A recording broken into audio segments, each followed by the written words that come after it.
how estate agencies changed in the last 20 years. Today, I'm joined by Chris Thew, who is the sales director, 40-year-old sales director of Mishon Mackay, who are a 7-branch network in the Brighton and Sussex area. And how has estate agency changed in the last 20 years? Talk to me.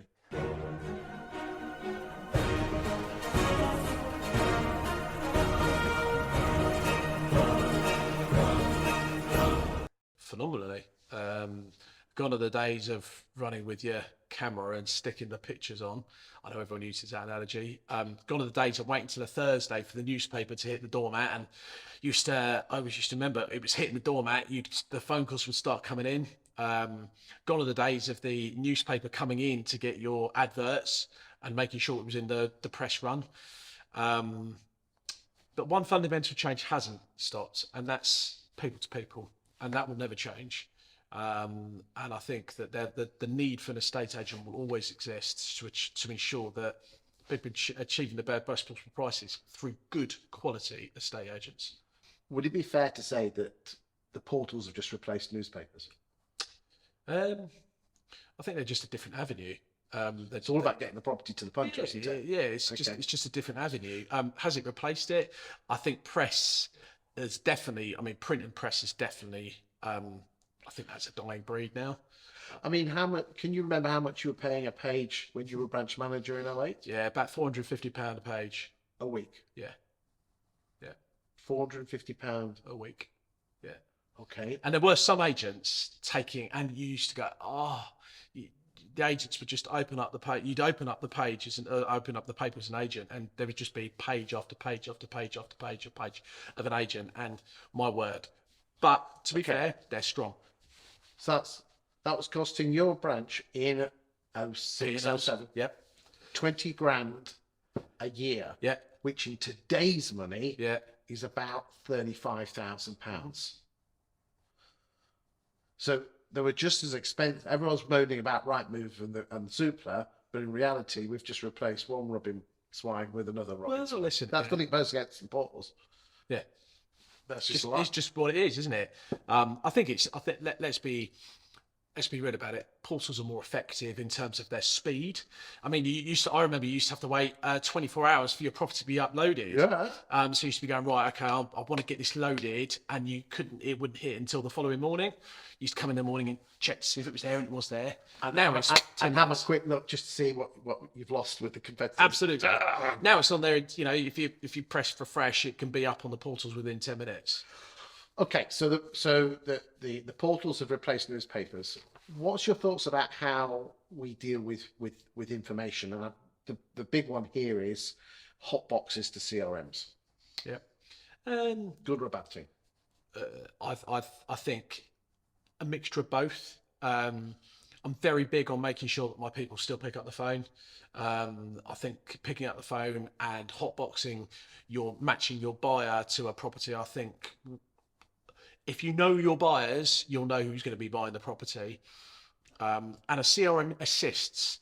I think the bit that I would love to get to is, and again, AI might be able to assist in this in the future, but is a mixture of both. But I think, I have a dedicated business generation Wednesday. We owe it to our clients. I think it's really important that, we dedicate a whole day once a week in our business where the business is business generating and phoning out the new instructions of that week. Obviously, we will do it during the normal working week as well, but actually to make sure that we're a bit more disciplined, we will dedicate a whole day. Is that getting viewings for your properties? That's getting viewings for the properties. So complete business generation. I think I have viewing guides in on the Wednesdays. So our viewing guides are able to go out and conduct viewings. So we're not losing, so our clients aren't missing out any opportunity anyway. But it's really important that for my teams to be able to ensure that we're maximising our clients' goal, which is to sell a home, that we dedicate proper time to them, and we do. Is there any other changes that you think have been good or bad for the industry? I think what's been really negative is our conveyancing issues, and that's a completely different rabbit hole that we could go down. But I still sit here baffled about why. It takes so long. You'd look at your pipeline, and if you had X in your pipeline in month 1, you would think that should come out by month 3. Yep. It now doesn't. It's now a 4 to 5 month process. And, you know, small, medium enterprises like ourselves, it's cash flow. Cash is always king, isn't it? So it's about managing that cash flow.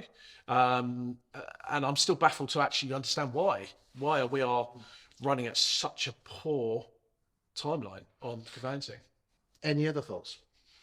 What do you think about AI? I think it will make a huge difference. I don't know if you're aware, but there is AI out there that will help you prospect more vendors and FS appointments by listening in to your negs and valuers phone calls. Incredible. They then transcribe and paraphrase the conversation into a couple of paragraphs, so you next have got to make all the notes up, and then we'll scorecard and give marks out of 10 on how well they've done and what missed opportunities they've done, and then help that neg with suggestions for next time on how they could do the call better, and also let you as the boss know where the conversation went and where the missed opportunities. Incredible. That is. How do they know that? So, for example, how does the AI identify missed opportunity? Do you have to program it to look for the opportunities first? Okay. So you then basically listen to the conversation, and it works out where the missed opportunities were. Wow. It listens on tone, listens on listening, inflection. It's out there. Yeah. And I think you're absolutely right that AI is there to help. It won't replace. No. But if you can help and guide and support your negs to be better negs and better valuers, then I think that is the next. Should be embraced rather than feared. It's got to be ethically implemented, and it certainly shouldn't be used as a beating stick. But I certainly think that's where the future to enable us to be better estate agents. Well, listen, I only have certain. There's only one of me, and I've got my branch managers. I can't be in every single office every single day. Neither can my managers be expected to hear every single phone call. So if it can, and again, it always comes back down to one of our core values is making sure that it's good for the client. If it's good for the client, then it's good for us. Yeah. So making sure if it's going to assist that client gets an extra view, which achieves that extra sale, why wouldn't you want to know about it? Exactly. Thank you for your time today. Pleasure.